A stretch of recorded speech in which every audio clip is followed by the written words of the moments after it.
Halo, assalamualaikum warahmatullahi wabarakatuh, Bang Nuim. Waalaikumsalam warahmatullahi taala wabarakatuh. Sehat kabarnya di hari ini ya, Bang Nuim ya? Alhamdulillah, alhamdulillah. Alhamdulillah. Kita akan menyoroti beberapa hal di pagi hari ini, isu yang mengemparkan dunia sejak kemarin gitu ya, ketika Trump lolos. Ada yang membuat judul seperti itu, Bang Nuim. Trump lolos dari pembunuhan, Trump lolos dari penembakan gitu ya. Lalu juga kita melihat bagaimana ada juga yang mengatakan bahwa kalau setiap kasus nih, khususnya dengan pemimpinnya atau dengan presidennya, macam Lincoln atau JFK ataupun kasus-kasus besar lain yang menjadi sorotan dunia dari mulai Pentagon Papers, Watergate gitu ya, lalu sampai ke 9/11. Nah, yang terbaru ini cerita penembakan Trump. Itu biasanya ada hal-hal yang di luar dugaan dan juga beberapa tahun kemudian baru terungkap gitu, bahkan bisa disimpulkan. Tapi yang menarik adalah ini malah jadi debat-debatnya tuh sampai bermusuh-musuhannya tuh untuk menganalisa itu juga muncul gitu ya, respon dari peristiwa-peristiwa itu. Bagaimana Bang Nuim melihat ini mengenai penembakan Trump ini kemarin? Memang ya ini ya, negara kan suka dikatakan negara cowboy. Cowboy. Um, Iya, katanya ada seorang penulis tentang pelajaran yang dapat ditarik dari terorisme. Dia orang Amerika, Caleb Hmm. namanya, Caleb. Itu dia mengatakan bahwa dari asalnya Amerika itu sudah sangat tertarik dengan kekerasan. Hmm. Jadi kekerasan yang mereka lakukan, terutama setelah mereka berhasil membebaskan diri dari kekuasaan atau penjajahan Inggris, Hmm. mereka kemudian terlibat dalam perang saudara yang dikatakan bahwa belum pernah sebegitu banyak orang Amerika yang tewas seperti dalam perang saudara antara utara dengan selatan pada waktu itu.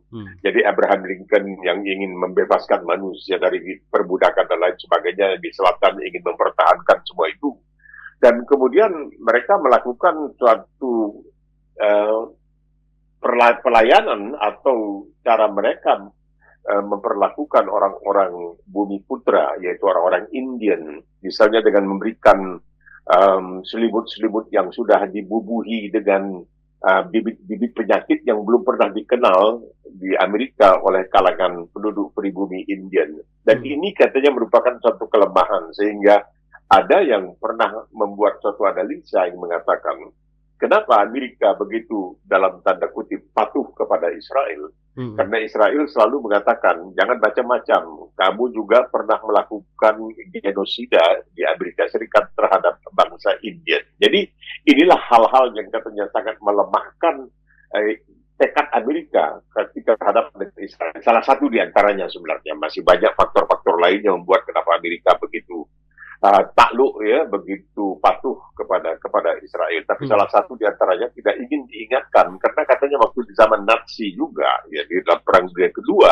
itu Jerman pernah mengingatkan Amerika, jangan soalim lah, kamu sendiri apa yang kamu lakukan terhadap bangsa pribumi di negeri kamu, yaitu bangsa asli, Indian. Jadi ini yang terjadi ini adalah sesuatu yang betul-betul mencerminkan sikap di Amerika, di mana sekarang ini ada satu perkiraan yang mengatakan walaupun penduduk Amerika jumlahnya 300 juta, tapi senjata api yang ada itu melampaui 300 juta. Karena apa?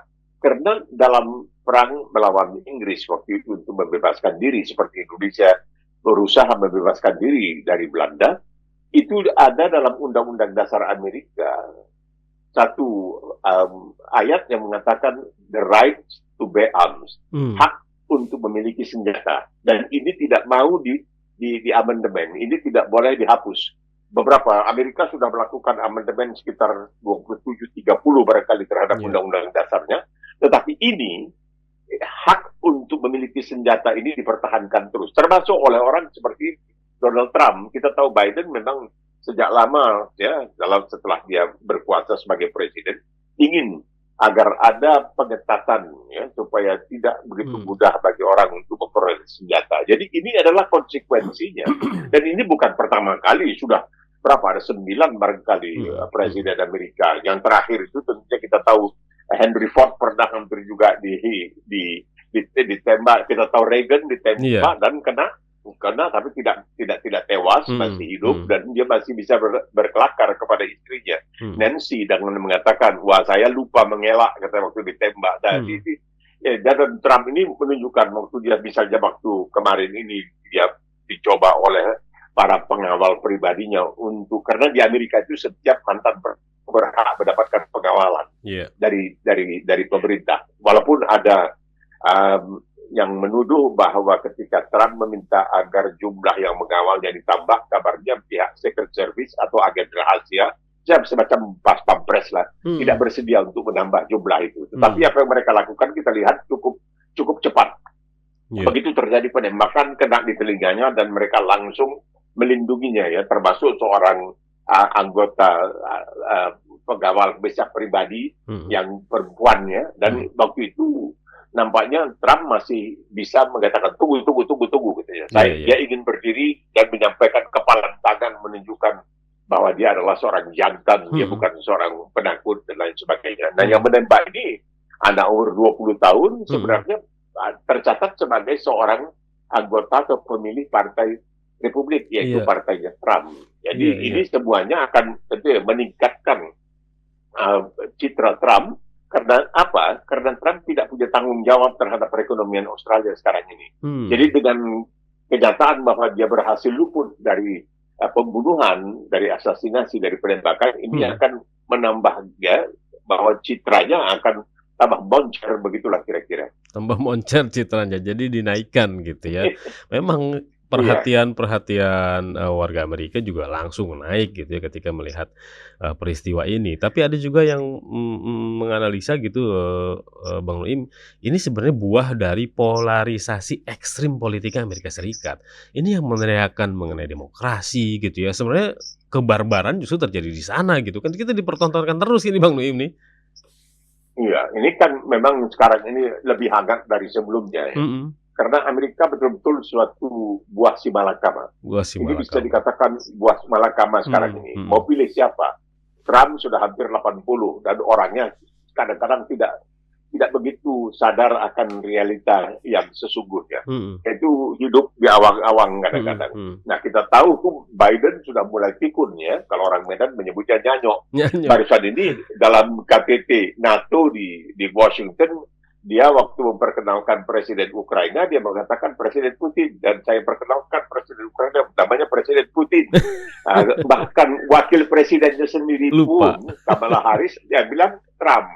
Bahwa dia pernah beberapa bulan yang lalu menyampaikan satu pidato, habis pidato, long live the Queen. Maksudnya hidup Ratu Elizabeth maksudnya. Elizabeth sudah lama meninggal.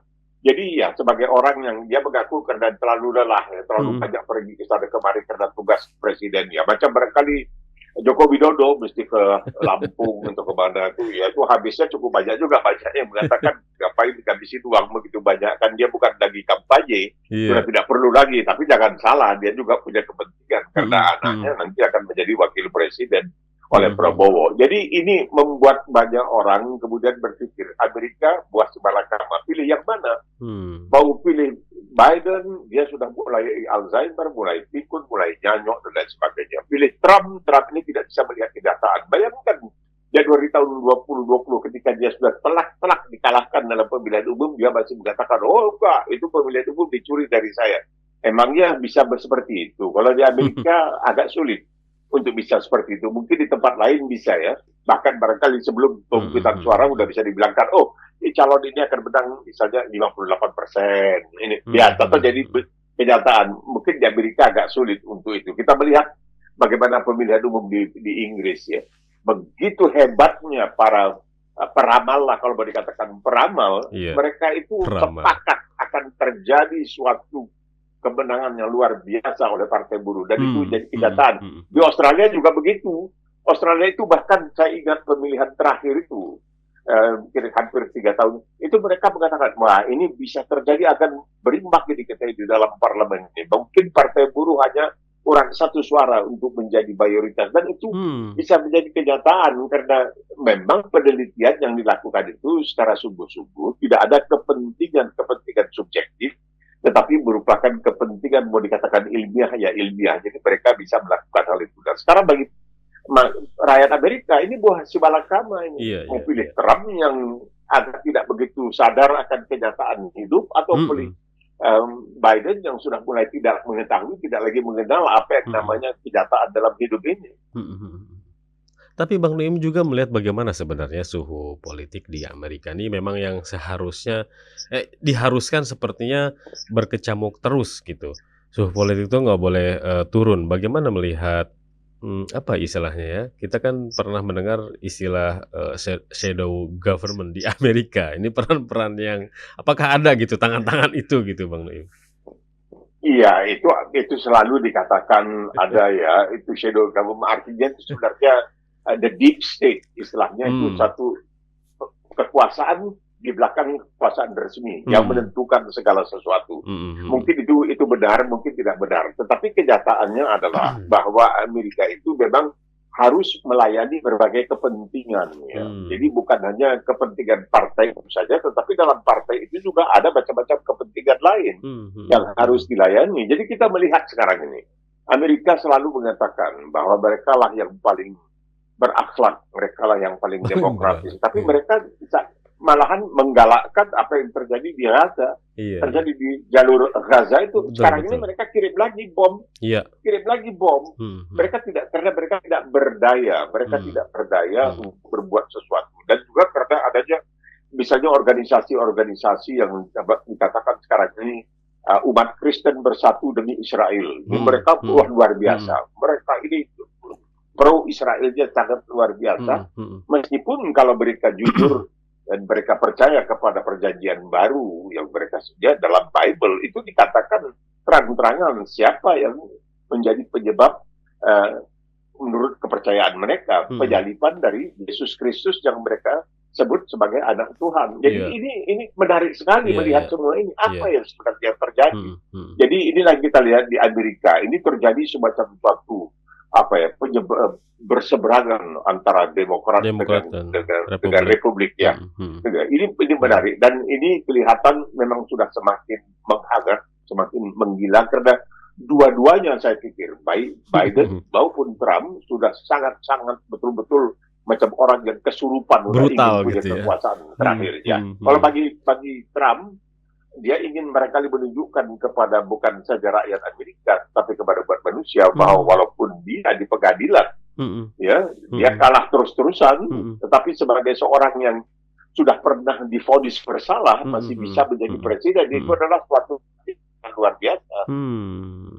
Kalau Bang Nuim melihat ini respon pimpinan-pimpinan dunia gitu ya, kekhawatirannya apa kira-kira kalau misalkan nanti Trump yang terpilih ataupun Biden kembali yang terpilih?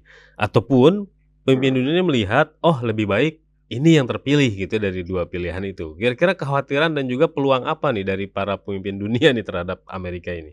Mereka kan tidak bisa ikut campur, mereka harus menerima keputusan dalam tanda kutip mayoritas rakyat Amerika yang memberikan suara, itu sudah Iya, benar.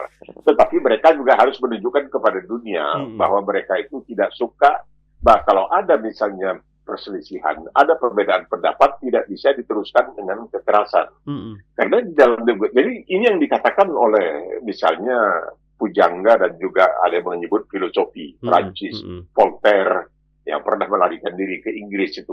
Dia mengatakan, saya jijik dengan apa yang saudara katakan, tapi mhm, saya bersedia mengorbankan jiwa raga saya untuk membela hak saudara untuk menyatakannya. Jadi mhm, mhm, kalau betul itu ada, Rasulullah SAW mengatakan al-ikhtilafu ummati rahmah, perbedaan antara umat aku adalah rahmat. mhm, Tetapi mhm. umat Islam dikatakan innamal mu'minuna ikhwah fa aslihu pada akhawaikum, bahwa umat Islam itu bersaudara, dan kalau ada perbedaan damaikan dengan cara yang baik-baik. Jadi mereka menghendaki jangan ini menjadi sebagai suatu contoh untuk menyelesaikan masalah di dalam negeri. Mereka tidak suka presiden ini atau calon presiden bodoh, nggak bisa dengan cara yang seperti itu. Jadi mereka basa-basinya mengatakan ya, sampai misalnya Xi Jinping pun mengatakan ya kita penuh dengan rasa kasih sayang dan lain sebagainya, menyesalkan terjadinya percobaan pembunuhan terhadap Donald Trump yang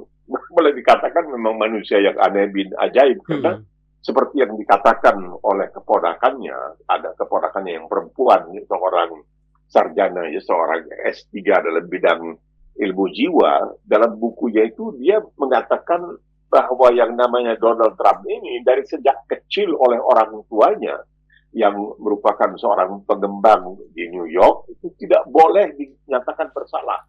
Kalau dia bikin kesalahan itu ditimpakan kepada orang lain. Seperti ini di zaman dahulu di Jerman itu, zaman bangsawan, itu anak-anak kalau sekiranya bikin kesalahan, itu anak orang biasa, orang kebanyakan yang dihukum. Jadi bukan anak dari...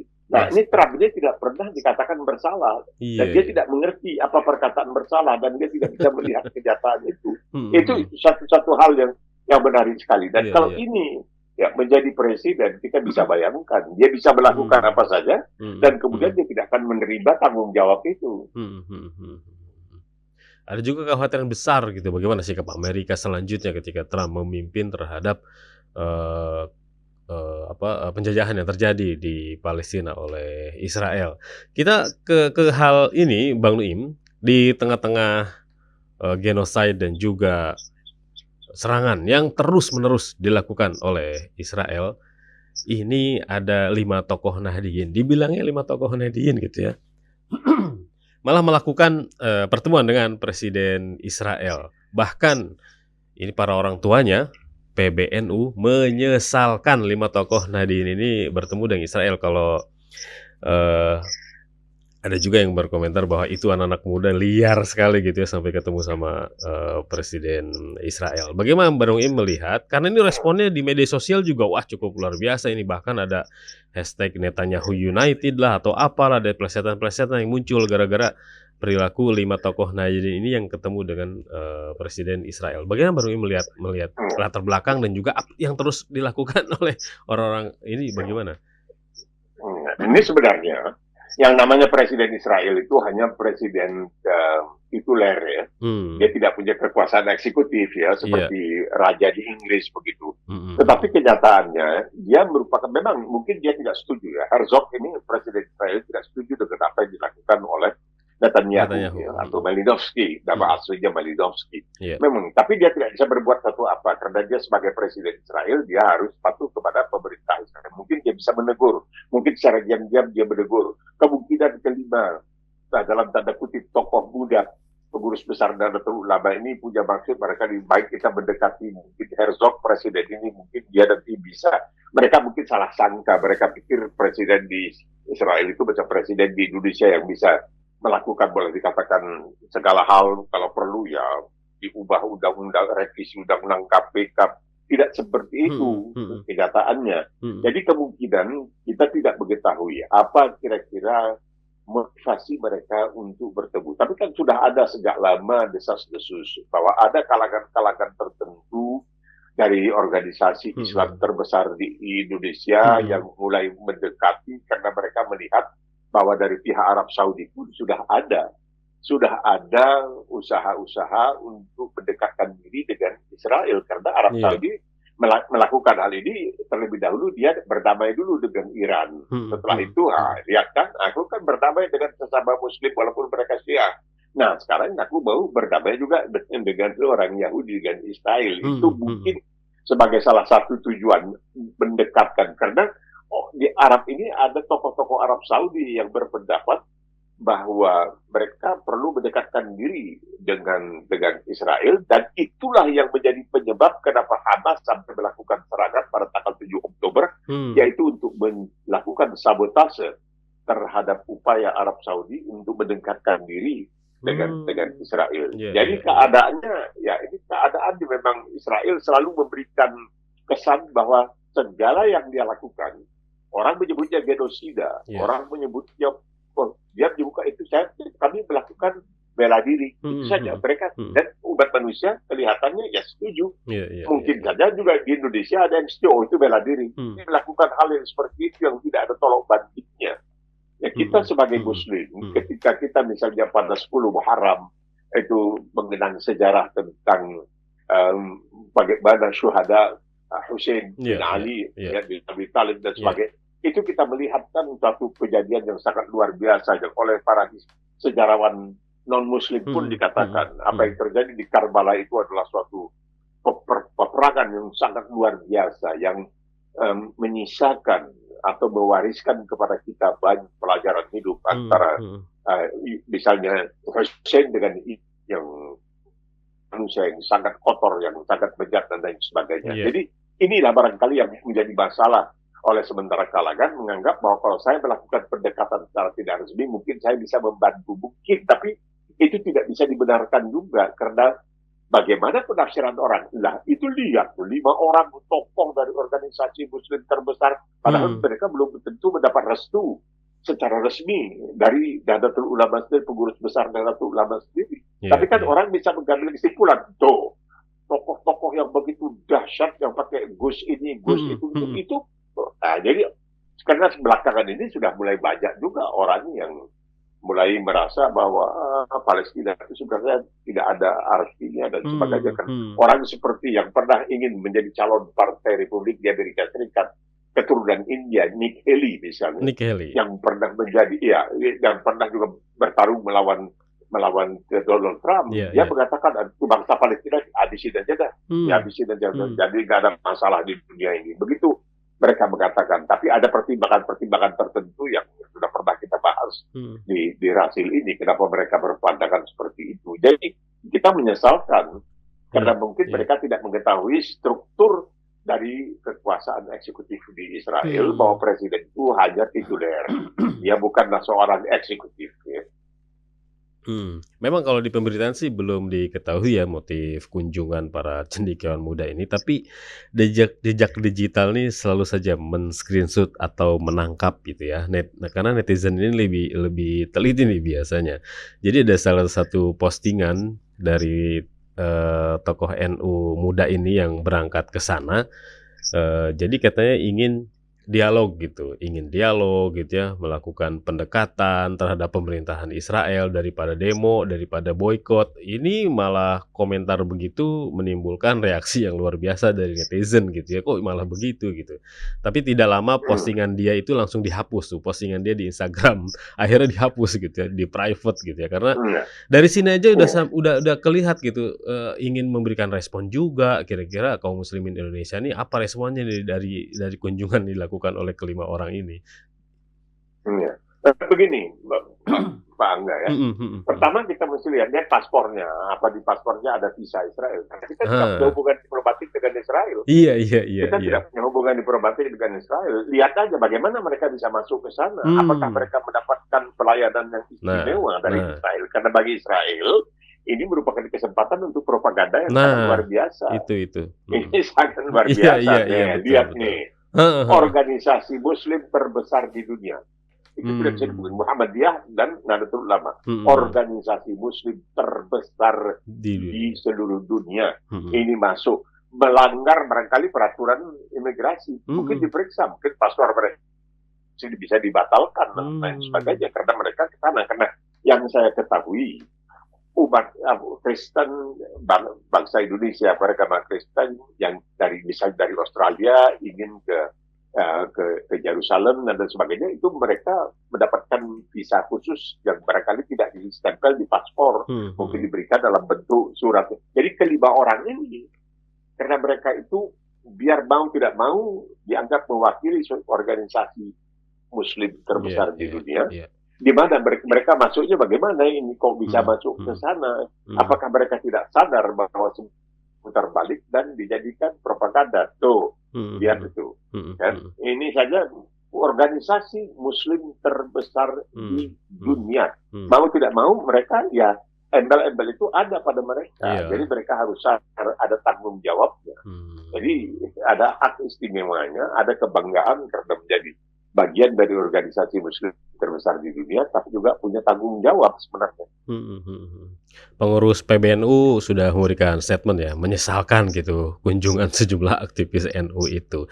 Tapi untuk memberikan penjelasan kepada umat, sepertinya PBNU juga perlu ada tindakan nyata ya kepada tokoh-tokoh ini, atau setidaknya meredakan gitulah. Karena kan yang dilihatnya ini hati nurani umat Islam ini kaitannya dengan Gaza dan Palestina ya Bang Nuim ya.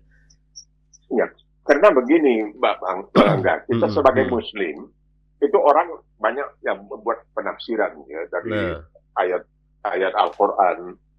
Barang siapa menghilangkan satu nyawa tanpa pembenaran, man qatala nafs bighairi nafsin aw fasir bil ard, keka'anna man qatala nafsan, seakan-akan dia menghabisi jiwa seluruh manusia. Dan ini hmm, dipakai oleh banyak ulama atau pakar ya yang Islam yang mengatakan ini merupakan suatu peringatan kepada umat Islam bahwa biarpun yang dihilangkan nyawanya itu bukan Muslim, mhm, apabila itu dilakukan secara semena-mena, sewenang-wenang, maka umat Islam berkewajiban untuk membelanya, iya, berkewajiban.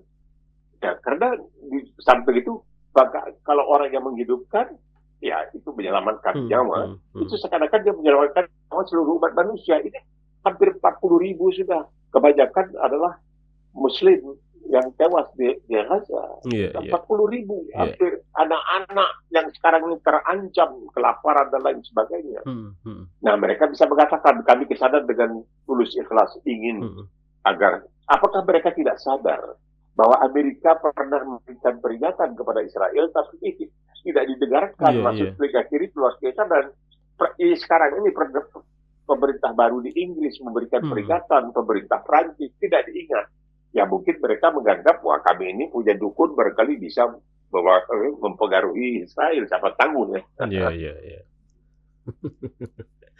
Baik, Bang Naim, ini terakhir kita ingin, bagaimana mengingat peristiwa-peristiwa Muharram. Ini kita kan masuk di 9, 10, Iya. 11. Perhatian kaum muslimin itu kira-kira pelajaran dan ibroh apa dari, 3 hari yang menjadi, hal istimewa di kalangan umat Islam ini, mengingat sejarah apa, lalu ke depannya apa yang perlu kita perbaiki, dan ibroh apa yang perlu diingat terus oleh kaum muslimin dari Muharram ini, Bang Nuim?